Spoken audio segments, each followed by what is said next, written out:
जय श्री कृष्ण दोस्तों, हर हर महादेव। मैं पूनम पांडे आप सभी लोगों का शक्तिकुंज चैनल पे बहुत बहुत स्वागत करती हूँ।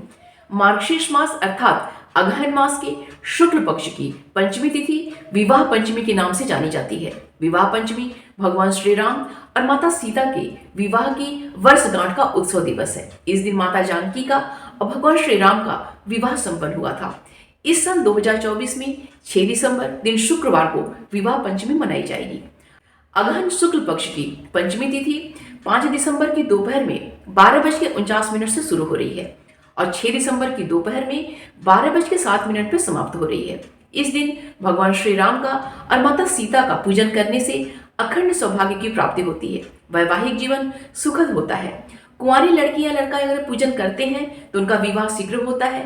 उनके विवाह में आ रहे समस्त प्रकार की विघ्न बाधाएं दूर होती हैं और उन्हें अच्छा जीवन साथी मिलता है।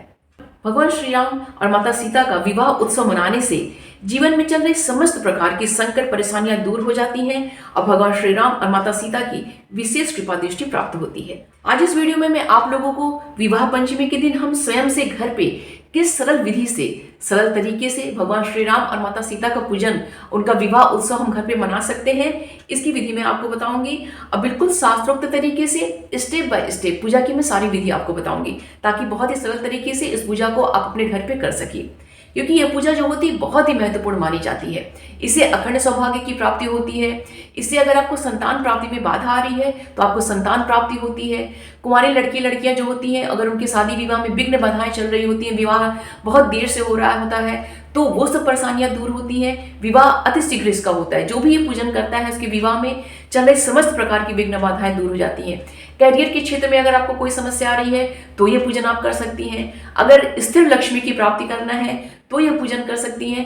कहने का तात्पर्य है कि विवाह पंचमी के दिन भगवान श्री राम और माता सीता का पूजन करने से हमारे समस्त प्रकार के संकट दूर हो जाते हैं और जो जो हमारी मनोकामना होती है वो हमारी मनोकामना पूर्ण होती है।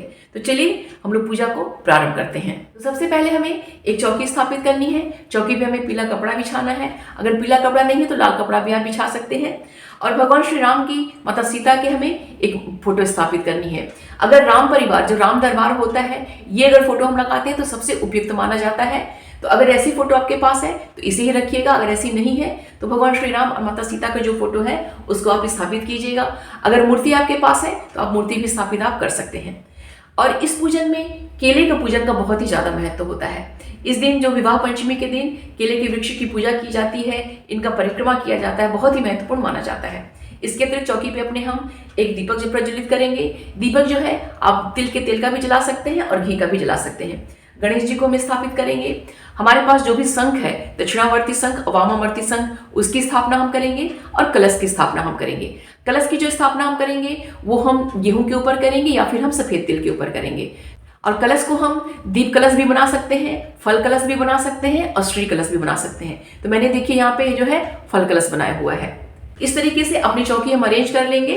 अब और भी किसी को फोटो अगर रखना चाहती हैं तो आप रख सकती हैं। इस फोटो में हनुमान जी की भी फोटो है तो आप अलग से जैसे हनुमान जी की फोटो रखना चाहती हैं, क्योंकि जहाँ पे भगवान श्री राम होते हैं वहाँ पे हनुमान जी अवश्य होते हैं, तो वो फोटो भी आप रख सकती हैं। अगर चौकी पे कुछ और आपको अरेंज करना है तो आप अपनी सुविधा अनुसार आप उसको रख सकती हैं। तो चौकी अरेंज करने के पश्चात सबसे पहले हम आसन पे अपने बैठ जाएंगे। आसन को प्रणाम कर लेंगे। अपना हम बाहरी शुद्धिकरण करेंगे और आंतरिक शुद्धिकरण करेंगे। दुर्वा के माध्यम से आप अपने ऊपर जल छिड़क लीजिएगा और अपनी पूजा की जितनी भी सामग्रियां होती हैं उसके ऊपर जल छिड़क के आप बाहरी शुद्धिकरण कर लीजिएगा। तो पंचपात्र से हम अपने बाएं हाथ से अपने सीधे हाथ पे हम जल लेके 3 बार जो है उसको हम ग्रहण करेंगे। इससे हमारा आंतरिक शुद्धिकरण हो जाएगा। तो अपना बाहरी शुद्धिकरण और आंतरिक शुद्धिकरण करने के पश्चात ही हम पूजा में आगे बढ़ते हैं। अब इसके पश्चात जो है हम जो है अपना दीपक प्रज्वलित करेंगे। दीपक आप तिल का भी जला सकते हैं, तिल के तेल का भी जला सकते हैं और घी का भी जला सकते हैं। दीपक का पूजन करने के पश्चात हम भगवान गणेश का पूजन करेंगे। देखिए, अगर आपकी विशेष कोई मनोकामना है तो यह जो आपको विवाह पंचमी का दिन होता है, यह व्रत करके भी आप पूजन कर सकते हैं। अदरवाइज केवल आप पूजन संपन्न कर सकते हैं। लेकिन जब तक आप पूजन संपन्न नहीं करिएगा, अन्न मत ग्रहण करिएगा। फल खा के आप फलहार करके इस पूजन को कर लीजिएगा। जब पूजन अपना संपन्न कर लीजिएगा तब जो है आप अन्न ग्रहण आप कर सकते हैं। लेकिन इस दिन हमें सात्विक अन्न ही ग्रहण करना चाहिए। लहसुन, प्याज या जो भी तामसिक चीजें होती हैं वो हमें ग्रहण नहीं करना चाहिए। तो बहुत ही सरल तरीके से इस पूजन का हम संकल्प लेंगे। अपने हाथ में हम जल लेंगे और एक पुष्प लेंगे। देखिए, पूजन का संकल्प लेना बहुत ही आवश्यक होता है, क्योंकि बिना संकल्प लिए कोई भी हमारी पूजा पूर्ण नहीं होती है और जो फल हमें प्राप्त होना चाहिए वो प्राप्त नहीं होता है। इसलिए हमें अपनी पूजा का संकल्प अवश्य लेना चाहिए। जो संकल्प है मैंने 6 दिसंबर दिन शुक्रवार के हिसाब से बनाया है। तो आपको केवल अपना नाम बदलना है, अपना गोत्र बदलना है और अपने क्षेत्र का नाम बदलना है, और जो भी मैं बोल रही हूँ आपको वैसे ही संकल्प आपको भी बोलना है। तो संकल्प हम लेंगे, ओम तत्सत विष्णु विष्णु विष्णु। मैं पूनम पांडे पराशर गोत्र में उत्पन्न मार्गशीर्ष मास के शुक्ल पक्ष की पंचमी तिथि को शुक्रवार को हेमंत ऋतु में दक्षिणायन में सर्वार्थ सिद्धि योग में श्रवण नक्षत्र में भारत के उत्तर प्रदेश में वाराणसी क्षेत्र में विठलपुर नामनी नगर में भगवान श्री राम सहित माता जानकी की कृपा प्राप्ति के लिए, अपने अखंड सौभाग्य में वृद्धि के लिए, अपने परिवार के कल्याण के लिए विवाह पंचमी का पूजन करूंगी या फिर करूंगा। अगर आप व्रत भी कर रहे हैं तो आप बोल दीजिएगा मैं व्रत भी करूंगी और पूजन करूंगी। अगर जैसे आपको संतान प्राप्ति के लिए करना है तो आप इसमें संतान प्राप्ति के लिए मैं यह व्रत कर रही हूँ, पूजन कर रही हूँ, ये बोल सकते हैं। या शीघ्र विवाह आपको करना है, विवाह करना है तो वो आप इसमें ऐड कर सकते हैं। जो भी जैसी आपकी मनोकामना है उसके अनुसार जो आखिरी में है आप अपनी मनोकामना इसमें ऐड कर सकते हैं। इस तरीके से संकल्प बोल के ये जो जल और फूल है ये भगवान गणेश के पास हम छोड़ देंगे। संकल्प लेने के पश्चात हम कलश का पूजन करेंगे। तो देखिए, मैंने फल कलश की स्थापना की हुई है, तो अपने कलश का हम पूजन अच्छे से कर लेंगे। और मैंने गेहूं के ऊपर यह कलश स्थापित किया है, और जो मैंने पूर्ण पात्र रखा है वो भी मैंने गेहूं का ही रखा हुआ है। तो अपने कलश का हम पूजन कर लेंगे। और हमने जो यहाँ पे शंख स्थापित किया है उस शंख का भी हम पूजन कर लेंगे। इस पूजन में जो मंत्र या कोई श्लोक मैं बोलूंगी तो वो जो है मैं आपको डिस्क्रिप्शन में लिख दूंगी, आप वहां से देख लीजिएगा। अगर आपको वो प्रयोग करना है तो आप उसका प्रयोग आप कर सकते हैं। तो पूजन में जो सबसे पहले हम भगवान का ध्यान करते हैं, तो यहाँ पे हम भगवान श्री राम और माता सीता का जो है ध्यान करेंगे। तो आप हिंदी में भी अपने दोनों हाथों को जोड़ के भगवान श्री राम माता सीता का जो भी रूप आपने स्थापित किया हुआ है चौकी पे उसका आप ध्यान कीजिए। तो संस्कृत में देखिए, मैं यह ध्यान मंत्र आपको बोल दे रही हूँ। अगर आप बोलना चाहिए तो आप उसको बोल सकते हैं। ओम नमो रामचंद्राय श्री जानकी सहित रामचंद्राय नमः। श्री सीता सहित श्री रामचंद्रम सांगम सपरिवारम सायुधम सशक्तिम प्रणमाम्यहम्। इस तरीके से बोलते हुए भगवान श्री राम और माता सीता को हम प्रणाम करेंगे। इनका ध्यान करने के पश्चात अब हम आवाहन मुद्रा बनाएंगे। आवाहन मुद्रा बना के भगवान श्री राम और माता सीता का हम आवाहन करेंगे। आवाहन मुद्रा को दोनों अपने हथेलियों के इस तरह से हम जोड़ के, ये दोनों अंगूठा होता है इसको हम अंदर कर लेंगे, अंदर मोड़ के। ये हमारा आवाहन मुद्रा हो गया। इस तरीके से भगवान श्री राम और माता सीता के सामने इस तरीके से आवाहन मुद्रा दिखाते हुए भगवान का हम आवाहन करेंगे।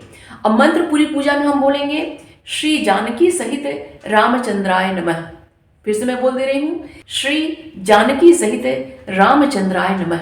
इस मंत्र से पूरी पूजा हम करेंगे, क्योंकि देखिए जितने भी स्टेप होते हैं सबके अलग अलग मंत्र होते हैं पूजा के। तो देखिए, हम लोग घर में करने वाले साधारण ढंग से जो पूजा होते हैं वो इतना कठिन पूजा नहीं कर सकते हैं। तो एक मंत्र को हमें पकड़ना चाहिए और उस मंत्र से अपनी पूजा में पूरी संपन्न कर लेनी चाहिए। तो इस जो पूजा का है, क्योंकि हमें दोनों लोगों का एक सम पूजन करना है, तो श्री जानकी सहित रामचंद्राय नमः इस मंत्र से अपनी पूरी पूजा हम संपन्न कर लेंगे। श्री जानकी सहित रामचंद्राय नमः। हे भगवान श्री राम, हे माता सीता, मैं आप दोनों का आवाहन कर रही हूँ। आप यहाँ पे आइए, स्थापित होइए और मेरी पूजा को स्वीकार कीजिए। मेरे आवाहन को स्वीकार करिए, यहाँ पे आइए। हे प्रभु, हे माता, मेरी प्रार्थना को स्वीकार कीजिए। इस तरीके से हम आवाहन करेंगे भगवान श्री राम का और माता सीता का, और ये भाव करेंगे कि हमारे प्रभु और हमारी माँ यहाँ पे आके स्थापित हो गए हैं। अब इनको हमें आसन देना है। तो आपके पास जो भी पुष्प है, एक पुष्प है, 2 पुष्प है, क्योंकि 5 पुष्प से आसन देने का नियम है। तो अपने हाथ में आप पुष्प ले लीजिएगा। पीला पुष्प लेंगे तो बहुत ही उचित होगा। तो आप पीला पुष्प लेके भगवान श्री राम को आप आसन देंगी कि हे प्रभु श्री राम, हे माता सीता, मैं आपको यह पुष्पों का आसन दे रही हूँ, आप इसे स्वीकार कर लीजिए। श्री जानकी सहित रामचंद्राय नमः आसनम समर्पयामि। इस तरह से कहते हुए भगवान श्री राम और माता सीता को हम पुष्पों का जो है आसन हम समर्पित कर देंगे।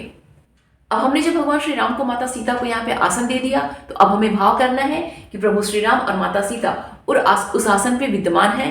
तो अब इनका हमें चरण धोना है, इनको हमें अर्घ देना है और इनको हमें आचमन कराना है। तो 3 बार जो है इन्हें हम जल जो है इनको देंगे हम। तो ऐसे खाली पात्र एक रखिएगा और ऐसे पंचपात्र से श्री जानकी सहित श्री रामचंद्राय नमः पादयो पाद्यम समर्पयामि। श्री जानकी सहित रामचंद्राय नमः शिरसि अर्घ्यं समर्पयामि। श्री जानकी सहित रामचंद्राय नमः आचमनीयं समर्पयामि। इस तरीके से इन्हें हम 3 बार जो है हम जल अर्पित करेंगे। 3 बार जल अर्पित करने के पश्चात भगवान श्री राम को और माता सीता को हम मधुपर्क अर्पित करेंगे। मधुपर्क में गाय का दूध होता है और शहद होता है और तुलसी दल अवश्य अर्पित कीजिएगा, क्योंकि जितना भी हम भोग अर्पित करेंगे सब में तुलसी दल अवश्य रखिएगा। और हम मंत्र वैसे ही बोलेंगे जिस मंत्र से करना है। श्री जानकी सहित रामचंद्राय नमः मधुपर्कम समर्पयामि। और उनसे हम प्रार्थना करेंगे, आग्रह करेंगे, जब भी हम नैवेद्य कुछ अर्पित करें, कुछ उन्हें हम भोग अर्पित करें, तो आग्रह करना चाहिए कि हे प्रभु, हे माँ, मैंने आपको यह अर्पित किया हुआ है, इसे आप स्वीकार कीजिए। मधुपर्क अर्पित करने के पश्चात भगवान श्री राम और माता सीता को हम स्नान कराएंगे। देखिए, अगर मूर्ति रहेगी तो आप पंचामृत से स्नान करा दीजिएगा, शुद्ध जल से स्नान करा दीजिएगा। अगर मूर्ति नहीं है तो आप जो है शुद्ध जल से 1 आचमनी जल लीजिएगा और बोलिएगा श्री जानकी सहित रामचंद्राय नमः स्नानम समर्पयामि। और जब प्रभु श्री राम माता सीता को स्नान हम करा लेंगे तो यहाँ पे जो केले का जो हमने पेड़ रखा हुआ है, यहाँ पे भी हमें हल्दी मिश्रित जल में जो है हल्दी मिला लीजिएगा और यहाँ पे हमें जल अर्पित करना है। श्री जानकी सहित श्री रामचंद्राय नमः। स्नान कराने के पश्चात प्रभु श्री राम को, माता सीता को हम वस्त्र अर्पित करेंगे। वस्त्र में देखिए, आप मौली भी अर्पित कर सकते हैं या फिर माता सीता को आप साड़ी अर्पित कर सकती हैं, चुनरी अर्पित कर सकती हैं। प्रभु श्री राम को जैसे आप पीला रुमाल अर्पित कर सकती हैं, इन्हें जो पीला गमछा होता है वो अर्पित कर सकती हैं। और इन सभी सामग्रियों का आप स्वयं प्रयोग कर सकती हैं। ऐसा नहीं है कि आपको दान देना है। अगर आपको दान देने की इच्छा है तो दान दीजिए, अदरवाइज इन सभी सामग्रियों को सौभाग्य के स्वरूप में, प्रसाद के स्वरूप में आप स्वयं उसका प्रयोग कर सकती हैं। तो जो जो सामग्री आपको चढ़ानी है वस्त्र के स्वरूप में आप यहाँ पे चढ़ा सकती हैं। मैंने देखिए यहाँ पे चुन्नी चढ़ाई हुई है। केले के पौधे में हम मौली अर्पित करेंगे। प्रभु श्री राम को हम यज्ञोपवीत अर्पित करेंगे। यज्ञोपवीत मतलब जनेऊ। तो देखिए मैंने वहां पहनाया हुआ है श्री जानकी सहित श्री रामचंद्राय नमः यज्ञोपवीतम समर्पयामि। यज्ञोपवीत समर्पित करने के पश्चात हम इस तरीके से हल्दी का ऐपन बनाएंगे। चावल नहीं मिलाना है, केवल हमें हल्दी का गंगा जल डाल के इस तरीके से हम ऐपन बनाएंगे। और इस ऐपन को, ठीक है, इसका जो टीका है, एक इसका टीका जो है प्रभु श्री राम को, माता सीता को भी हम लगाएंगे। और जितना हमने यहाँ पे हमारे फोटो में जो राम दरबार बने हुए हैं सबको हम हल्दी का टीका लगाएंगे। और ये सारा जो ऐपन है, केले की जो पौधा है, इसको अच्छे से हमें लगाना है। पूरा जड़ से लेके इनके जो पत्ते हैं सब में हमें अच्छे से जो है इस ऐपन को लगाना है। क्योंकि आज जो है भगवान श्री राम माता सीता का जो है शादी का वर्षगांठ है, तो आज के दिन हल्दी का प्रयोग करना बहुत ही ज्यादा शुभ माना जाता है। और आज के दिन केले का पूजन करना बहुत ही ज्यादा शुभ है। तो हल्दी को हमें ज्यादा से ज्यादा हमें प्रयोग करना है।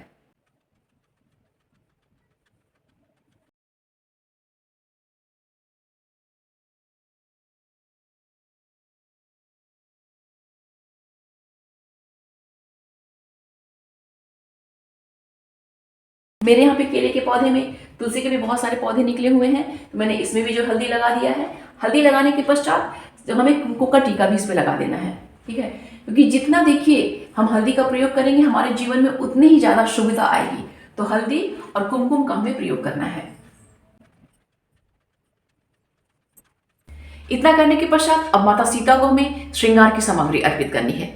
श्रृंगार की सामग्री में देखिए मैंने यहाँ पे चूड़ी लिया हुआ है, मैंने यहाँ पे काजल लिया है, मेहंदी लिया है, तेल लिया है। यहाँ पे देखिए मैंने नेल पॉलिश लिया है, यहाँ पे मैंने सिंदूर लिया है, बिंदी लिया हुआ है, कंघी है, शीशा है और महावर है।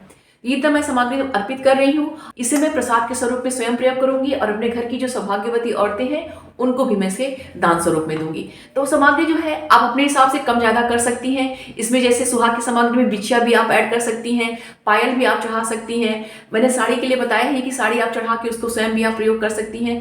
तो ये सब सामग्रियां हमें माता सीता को अर्पित करनी है अखंड सौभाग्य की प्राप्ति के लिए। जब सामग्री हम अर्पित करेंगे तो उनसे हम भाव करेंगे कि हे माता सीता, मैं आपको यह सुहाग की सामग्री जो है, श्रृंगार की सामग्री जो है, मैं आपको अर्पित कर रही हूँ। इसे आप स्वीकार कीजिए और मुझे अखंड सौभाग्य का आशीर्वाद प्रदान कीजिए। मेरा वैवाहिक जीवन बहुत ही सुखद हो, ऐसा मुझे आशीर्वाद प्रदान कीजिए। ये सब कहते हुए इस सामग्रियों पे थोड़ा सा जो है हम हल्दी भी लगा देंगे, थोड़ा सा इसके ऊपर हम फूल छिड़क देंगे और माता सीता को हम इसे अर्पित करेंगे। श्री जानकी सहित श्री रामचंद्राय नमः श्रृंगार सामग्री समर्पयामि। पश्चात माता सीता को हम सिंदूर अर्पित करेंगे। सिंदूर लगाने के पश्चात जब माता सीता को हम सिंदूर लगाएंगे तो जो हमारे उंगली में सिंदूर लग जाएगा उसे अपनी मांग में हम लगा लेंगे प्रसाद स्वरूप में। माता सीता को सिंदूर अर्पित करने के पश्चात प्रभु श्री राम को, माता सीता को और केले के पौधों को हमें पुष्प अर्पित करना है। यहाँ पे देखिए तुलसी के जो पत्ते होते हैं उसका जो गजरा बना के हम भगवान श्री राम को, माता सीता को अर्पित कर सकते हैं। इसके अतिरिक्त हम गुलाब के फूल का जो माला है वो हम चढ़ा सकते हैं। दौना का जो पत्र होता है उसका जो माला बना के हम चढ़ा सकते हैं। जो गेंदे का फूल होता है उसका गजरा हम चढ़ा सकते हैं। जो भी हमारे पास उपलब्ध सुविधा से हो जाए उसका जो माला बना के, गजरा बना के हमें अर्पित करना चाहिए और केले के पौधे में भी हमें चढ़ाना चाहिए। पुष्प अर्पित करने के पश्चात हम धूप और दीप दिखाएंगे। श्री जानकी सहित श्री रामचंद्राय नमः। हम दीप दिखाएंगे। श्री जानकी सहित श्री रामचंद्राय नमः। दीप अर्पित करने के पश्चात हम नैवेद्य अर्पित करेंगे। नैवेद्य में प्रभु श्री राम को, माता सीता को जो है खीर अत्यंत प्रिय है तो हमें इस दिन खीर का भोग अवश्य लगाना चाहिए। पंचामृत इन्हें अत्यंत प्रिय है तो पंचामृत का हमें भोग लगाना चाहिए। इन्हें बर्फी और इन्हें कलाकंद अत्यंत प्रिय है तो इसका भोग भी हमें इस दिन लगाना चाहिए। तो देखिए सभी सामग्री मेरे पास आज उपलब्ध नहीं है तो जितनी सामग्री मेरे पास उपलब्ध है उसके अनुसार मैं भोग लगा दे रही हूँ। और सभी सामग्रियों पर तुलसी दल अवश्य रखिएगा। तो नैवेद्य में मेरे पास इसमें केला है और केला इन्हें अत्यंत ही प्रिय है। प्रभु श्री राम को, माता सीता को और हनुमान जी को भी अत्यंत ही प्रिय है तो केले का मैं भोग लगा दे रही हूँ। इसके अलावा पंचामृत का मैं भोग लगा दे रही हूँ और मैं नारियल अर्पित कर रही हूँ क्योंकि ये श्रीफल होता है जो कि माता सीता का ही प्रतीक है तो इस दिन में नारियल अवश्य चढ़ाना चाहिए। तो मैं नारियल अर्पित कर दे रही हूँ। देखिए जी यहाँ पे मैं भोग अर्पित कर रही हूँ तो मैं मंत्र नहीं बोल रही हूँ, लेकिन आप जो है श्री जानकी सहित रामचंद्राय नमः ये बोलते हुए पूरा जो है नैवेद्य इन्हें अर्पित कीजिएगा। जो हम जब नैवेद्य पूरा अर्पित कर लेंगे तो फिर हमें पंच प्राणवायु का नाम अवश्य ही लेना चाहिए। ओम प्राणाय स्वाहा, ओम अपानाय स्वाहा, ओम व्यानाय स्वाहा, ओम समानाय स्वाहा, ओम उदानाय स्वाहा। क्योंकि इन्हीं पंच प्राणवायु के माध्यम से हमारे प्रभु श्री राम, माता सीता को जो है भोग उन्हें अर्पित होता है। नैवेद्य अर्पित करने के पश्चात एक आचमन उन्हें हमें जल अर्पित करना है। श्री जानकी सहित रामचंद्राय नमः। नैवेद्य अर्पित करने के पश्चात प्रभु श्री राम को, माता सीता को हमें मुख शुद्धि के लिए तांबूल, पूंगी फल और लौंग और इलायची अर्पित करना है। तो देखिए आज मैंने पान के पत्ते का व्यवस्था नहीं किया है तो इसलिए मैं केवल जो है लौंग और इलायची जो है मुख शुद्धि के लिए यहाँ पे उन्हें अर्पित कर रही हूँ। लेकिन उस दिन आप मीठा पान अर्पित कीजिएगा या फिर जो है सादा पान और उसके ऊपर सुपारी रख के और लौंग इलायची रख के अर्पित कीजिएगा। श्री जानकी सहित रामचंद्राय नमः। मुखवासार्थी तांबूलम समर्पयामि, लौंग इलायची समर्पयामि। उसके पश्चात प्रभु श्री राम, माता सीता को हम दक्षिणा अर्पित करेंगे। श्री जानकी सहित श्री रामचंद्राय नमः। दक्षिणाम समर्पयामि। राम का, माता सीता का, केले का पौधे का हमें आरती करना है। ठीक है, आरती में देखिए आप अपनी सुविधा अनुसार ओम जय जगदीश भी गा सकती हैं, श्री रामचंद्र कृपाल भजवन उससे भी कर सकती हैं, या फिर और कोई अगर आपको आरती आती है, माता सीता का कोई आरती आता है तो उससे भी आरती आप कर सकती हैं। अपनी सुविधा के अनुसार आप आरती कीजिएगा।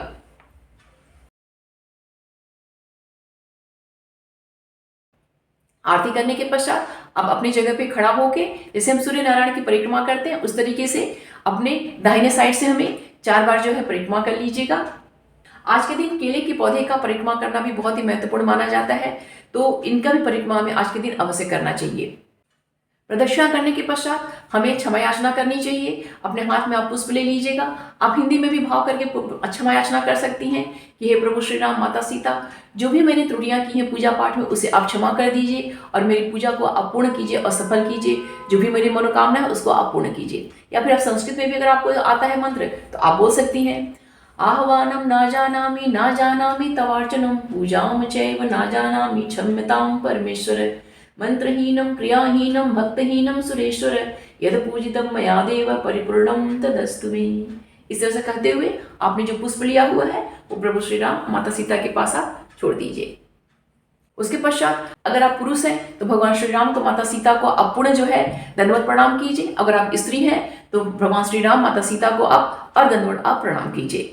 इतनी पूजा आपने संपन्न कर लेने के पश्चात अगर आपके पास समय है तो तुरंत आप बैठ जाइए। अगर आपके पास समय नहीं है तो आप किसी भी समय में, दोपहर में, शाम के समय, रात्रि के समय, जब आपको समय मिले उसमें आप रामचरितमानस के बालकांड में प्रभु श्री राम का माता सीता का जो विवाह का प्रसंग है उसे हमें अवश्य ही पढ़ना चाहिए। उसको पढ़ने से हमें बहुत ही ज्यादा लाभ प्राप्त होता है।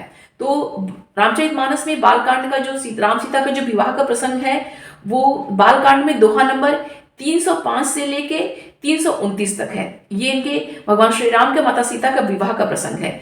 और अगर आप माता सीता की विदाई का भी प्रसंग पढ़ना चाहती हैं तो फिर आपको बालकांड के दोहा नंबर 305 से लेके 361 तक आपको पूरा पढ़ना चाहिए। इससे आप अगर करती हैं तो आपको बहुत ही ज्यादा लाभ प्राप्त होगा। चाहिए तो जो दोहा संख्या है वो मैं आपको डिस्क्रिप्शन में मैं ऐड कर दूंगी, आप वहां से उसको देख लीजिएगा। इस तरीके से हमारा पूजा ये संपन्न हो गया है। अगर आप जैसे केवल पूजन कर रहे हैं तो सुबह में आप अगर आपने पूजन किया हुआ है तो शाम के समय अपनी चौकियां पटा लीजिएगा। अगर शाम के समय अगर आप पूजन ये कर रहे हैं तो अगले दिन अर्थात 7 दिसंबर को शनिवार के दिन आप चौकी अपनी हटा लीजिएगा। अगर आप व्रत करके ये पूजन अपना कर रहे हैं तो सुबह में आप पूजन कीजिएगा, पूरे दिन चौकी पड़े रहने दीजिएगा, अगले दिन अर्थात शनिवार के दिन ही चौकी अपने आप हटाइएगा। तो आप देख लीजिएगा, अपनी सुविधा के अनुसार चौकी का विसर्जन आप कीजिएगा। तो उम्मीद करती हूँ कि यह वीडियो आप सभी के लिए बहुत ही उपयोगी होगा। वीडियो जरा सा भी पसंद आएगा तो प्लीज़ इसे लाइक कीजिएगा, शेयर कीजिएगा। चैनल पे अगर नए हैं तो प्लीज़ चैनल को सब्सक्राइब अवश्य कर लीजिएगा। मिलते हैं अगले वीडियो में। अपना और अपनों का ख्याल रखिएगा। जय श्री कृष्ण। हर हर महादेव।